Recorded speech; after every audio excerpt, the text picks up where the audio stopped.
When King Charles told Ibrahim Traoré to remember Africa's place, he thought the colonial era was returning, until Traoré's response made the 70-year-old king cry like a child. The gilded halls of Buckingham Palace had witnessed centuries of diplomatic encounters, but nothing quite like the meeting scheduled for 3 p.m. on a grey London afternoon in November 2023. King Charles III sat in the blue drawing room, adjusting his ceremonial sash, as he prepared to receive what his advisors had described as a troublesome African president who needs to understand proper protocol. Ibrahim Traoré's visit to London had not been planned as a state visit. The 34-year-old Burkina Faso president was attending a Commonwealth Economic Summit when King Charles had specifically requested a private audience. The king's staff had made it clear that this was not a courtesy meeting between equals, but rather a royal summons to address what Charles viewed as Traoré's inappropriate behavior toward British interests in West Africa. As Traoré's modest motorcade arrived at the palace gate, King Charles reviewed the briefing documents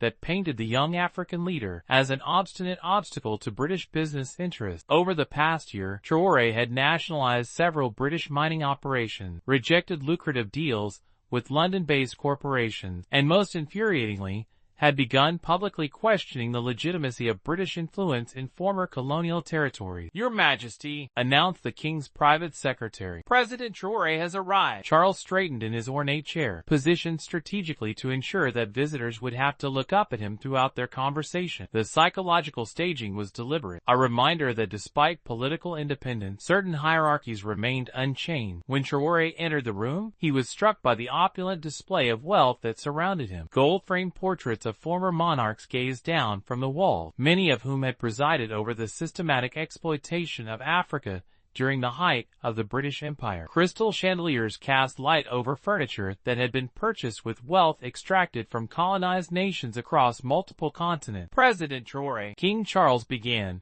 his voice carrying the practiced authority of inherited power, "please take a seat." Traoré remained standing. "Your Majesty, I prefer to conduct this conversation as equals." The subtle defiance was not lost on Charles, who had expected the deference that most world leaders showed in his presence. "Very well. I've asked you here today to discuss your recent decisions regarding British investments in your country, decisions that I find concerning." "I appreciate your concern, Your Majesty. However, the decisions of the democratically elected government of Burkina Faso are made in the interests of our people, not foreign corporations." Charles's eyebrows raised slightly. The directness was unusual. Most African leaders who visited the palace were more diplomatic in their language, even when disagreeing with British positions. "President Traoré, I think you may be misunderstanding the nature of our relationship. Great Britain has historical ties to West Africa that predate your current government by centuries. These relationships carry certain obligations and expectations." The implication was clear, but diplomatically veiled. Charles was reminding Traoré that British influence in Africa was not merely economic,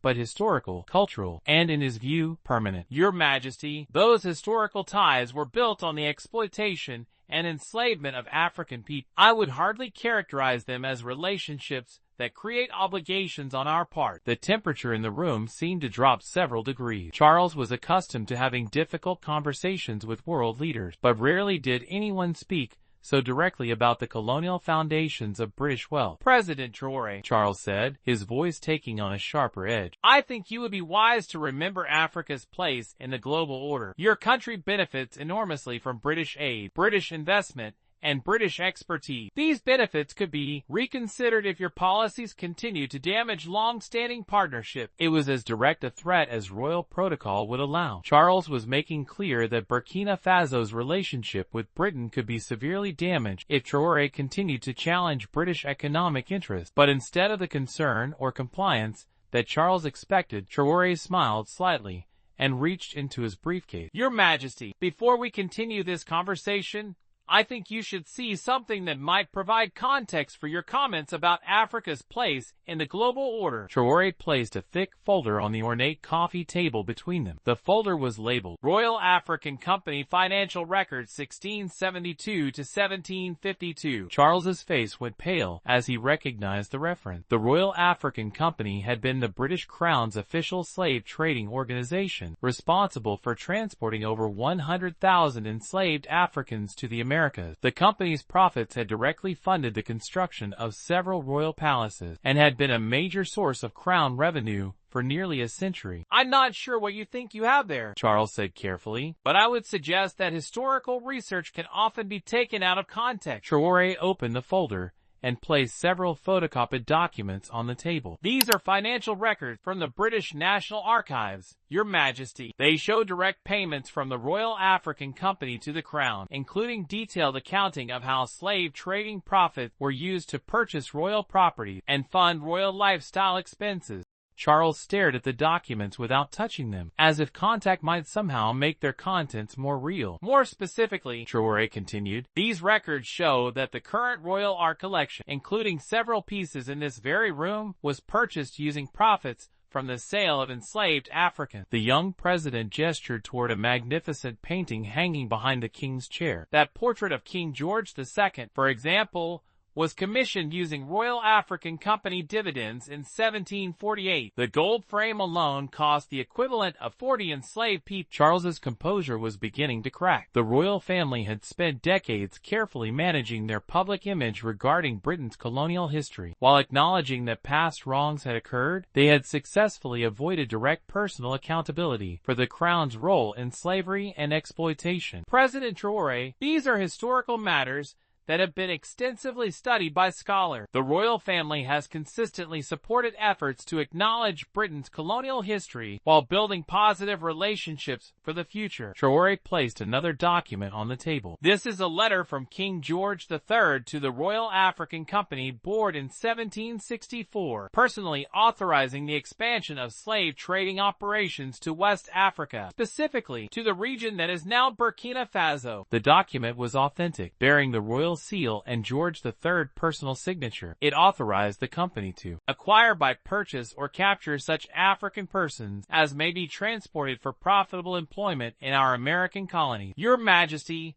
your ancestor personally signed orders for the enslavement of my people. The wealth that built this palace, that purchased these furnishings, that maintains the royal lifestyle to this day, all of it was built on African blood and suffering. Charles was no longer maintaining his composed royal demeanor. His hands were visibly shaking as he processed the implications of what Traoré was revealing. What do you want? Charles asked, his voice barely above a whisper. I want you to understand, Your Majesty, that when you speak about Africa's place in the global order, you're speaking to the descendants of people whose wealth you stole. When you threaten to withdraw British support from African nations, you're threatening to stop returning what you took from us in the first place. Traoré placed a final document on the table. This is a comprehensive accounting, prepared by economic historians, of the wealth extracted from West Africa by British institutions between 1650 and 1960. The total, adjusted for inflation and compound interest, exceeds £2.3 trillion.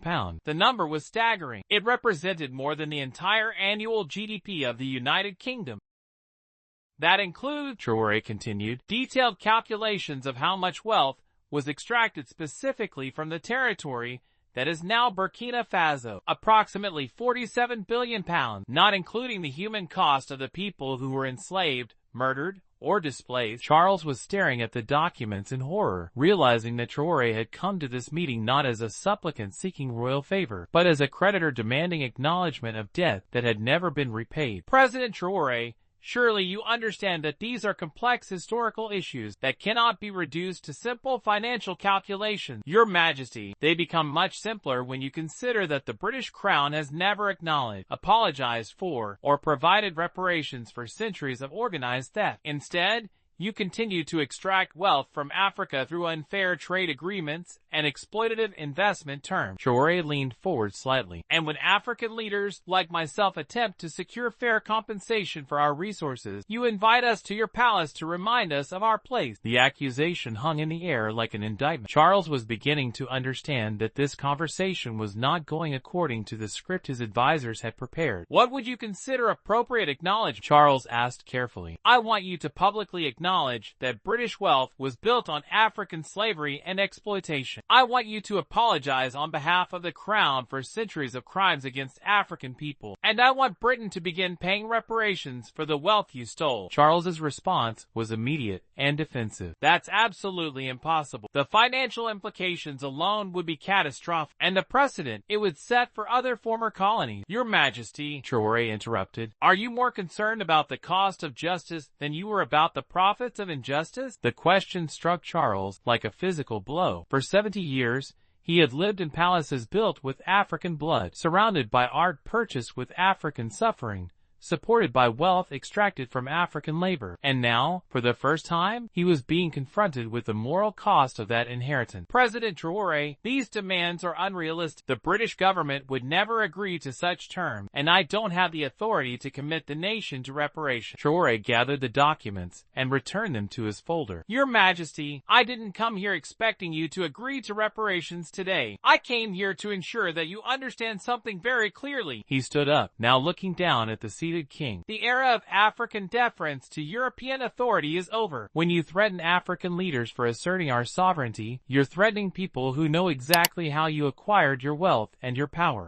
Charles remained seated, suddenly feeling very small in his ornate chair. From now on, Traoré continued, when Britain wants to do business in Africa, you will negotiate as equals with people who refuse to be intimidated by threats or impressed by stolen wealth. The days when a British monarch could summon African leaders to remind them of their place are finished. As Traoré moved toward the door, Charles called out desperately, President Traoré, wait. Surely we can find some accommodation that serves both our interests. Traoré paused at the doorway. Your Majesty, the accommodation you're looking for is called justice. When Britain is ready to acknowledge what you took from Africa and begin returning it, African leaders will be ready to talk. Until then, we'll continue developing our resources for the benefit of African people, regardless of what British institutions prefer. With that, Traoré left the blue drawing room, leaving King Charles alone among the artifacts of imperial wealth, finally understanding that the power dynamics he had taken for granted were shifting beyond his control. The aftermath of the meeting was swift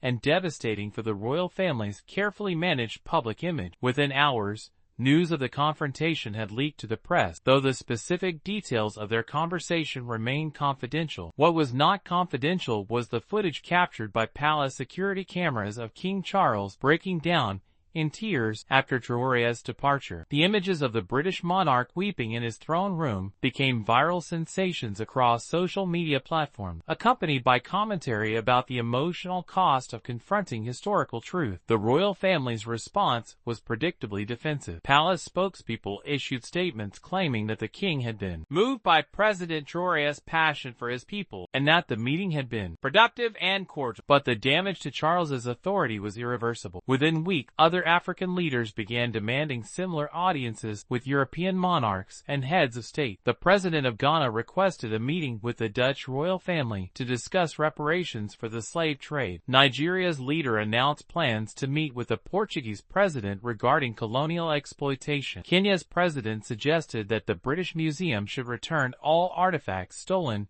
during the colonial period. The movement that Traoré had sparked by refusing to be intimidated in Buckingham Palace was spreading across Africa and gaining support from African diaspora communities worldwide. The conversation about European accountability for colonial crimes, which had been limited to academic circles and activist groups, was suddenly being conducted at the highest levels of international diplomacy.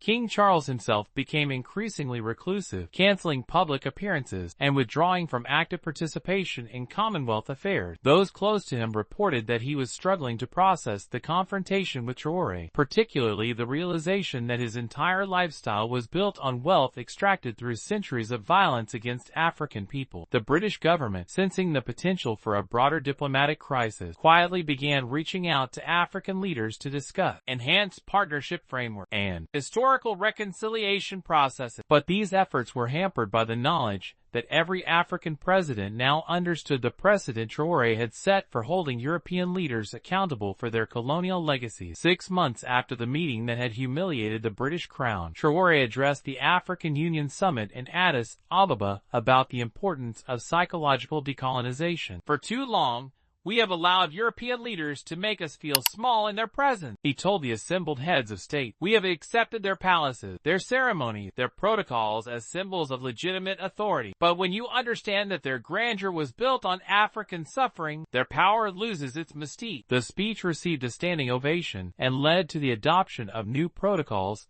for African diplomatic engagement with former colonial powers. African leaders would no longer accept being summoned for private audiences by European monarchs or presidents. Instead, all meetings would be conducted on equal terms, with African leaders insisting on reciprocal respect and acknowledgement of historical crimes. The transformation in diplomatic relationships was profound. European leaders who had grown accustomed to lecturing African presidents about governance and economics found themselves being lectured about accountability and justice. The psychological dynamic that had characterized North-South relations since decolonization was being fundamentally challenged. For King Charles, the meeting that was supposed to put an African leader in his place had instead revealed the moral bankruptcy of his own position. The crown that had once symbolized imperial dominance had become a reminder of historical crimes that could no longer be ignored or rationalized. Years later, when historians analyzed the decline of European influence in Africa, many would point to that November afternoon in Buckingham Palace as a turning point, the moment when an African president looked a European monarch in the eye